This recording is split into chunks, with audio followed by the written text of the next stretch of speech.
Welcome back to On the Ground. Well, on today's episode, I'm going to replace the uh, transfer case oil. It's just all it is your regular engine oil is all that takes. It doesn't take uh, the same gear case or differential fluid oil uh, that I used. High poi gear oil. It don't use the same. This is what it calls for. So you just get the regular Honda GM4 Pro NW40 SJ. I think it says like GJ or something like that in the original manual, but service manual. But this, I believe, SJ replaced that. So, but this is what you want to use, and I'm going to show you the process here. It's pretty simple, but yeah, it just uses the same oil as you put in the engine. So let's get to that. So as you can see here, this is your transfer case. This is your filler cap. This is your drain down here. And this is your check. You know, you fill up to here when it starts pouring out right here. Then you know it's at the level it needs to be. So let's get to that.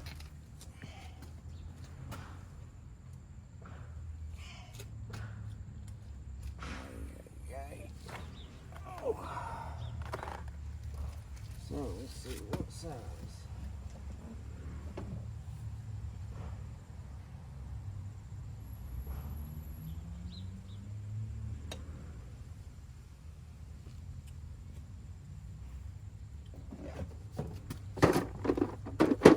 So let's see what size we need. Probably like a 10 mil.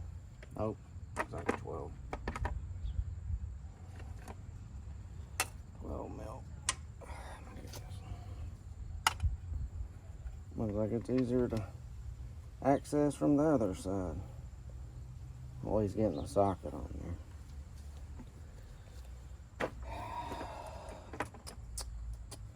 I'm gonna go over to the other side instead of going about it this way.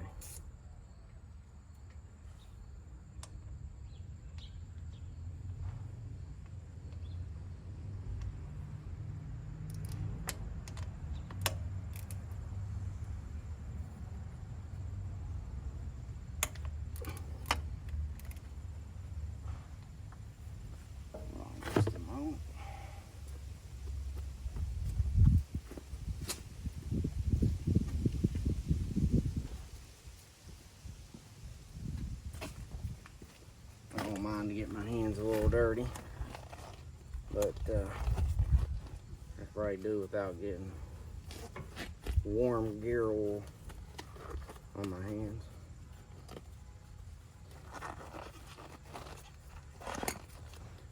I put a video on changing my rear diff fluid.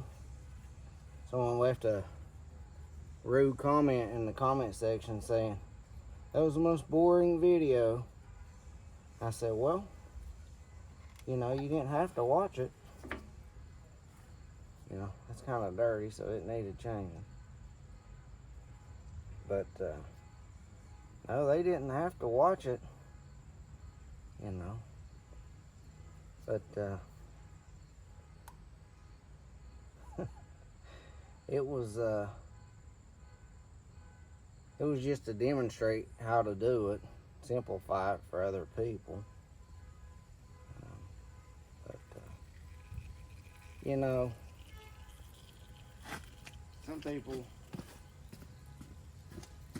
some people are just ignorant and rude, you know. But, you know, how some people are.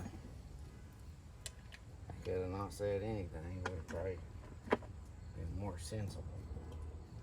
I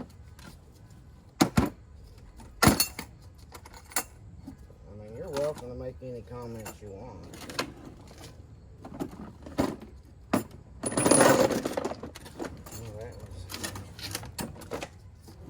personally think that's kind of foolish, you know, for people to do.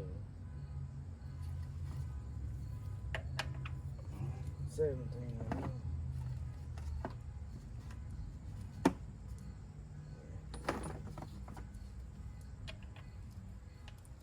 17 it is.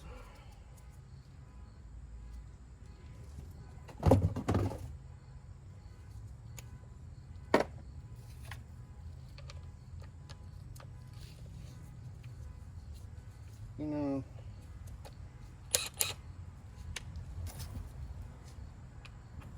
people complain so much.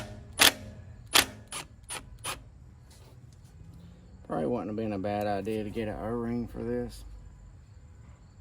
Well, but it does take an O-ring in there. So does the differential, rear differential.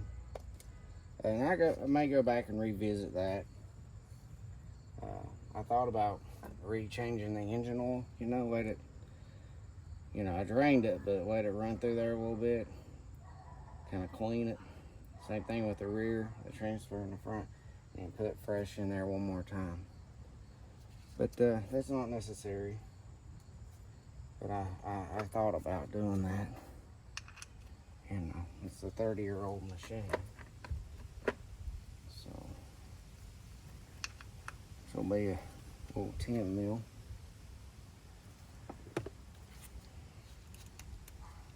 But this is your check. This is how you check your level. Once it starts pouring out of here, when you go to fill it, then you know it where it needs to be.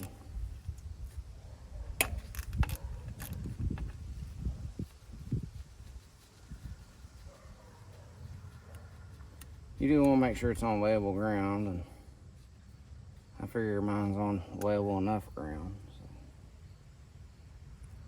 So. First, though, you want to put your drain bolt back in.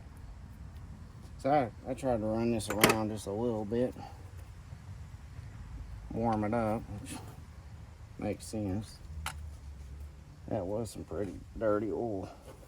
Well, I think I'm gonna have to go back to the other side again.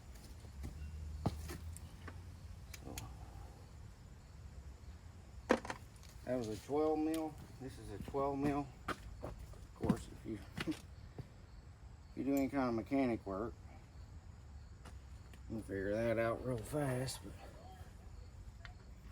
if you want to save you some trouble,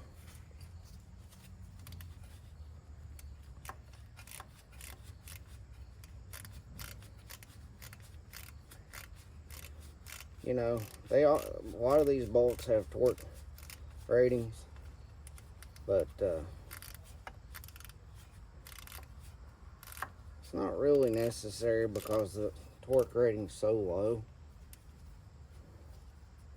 And unless you're rebuilding the whole motor, buying a specialty torque wrench, because you need one, it's not really too easy to find or cheap. Snap-on, I believe, makes one. You can find one on Amazon. I don't know how good it is.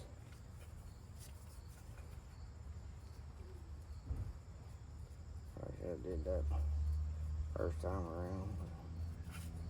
It's alright.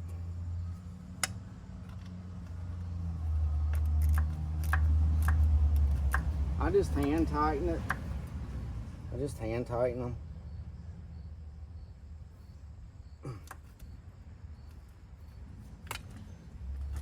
And,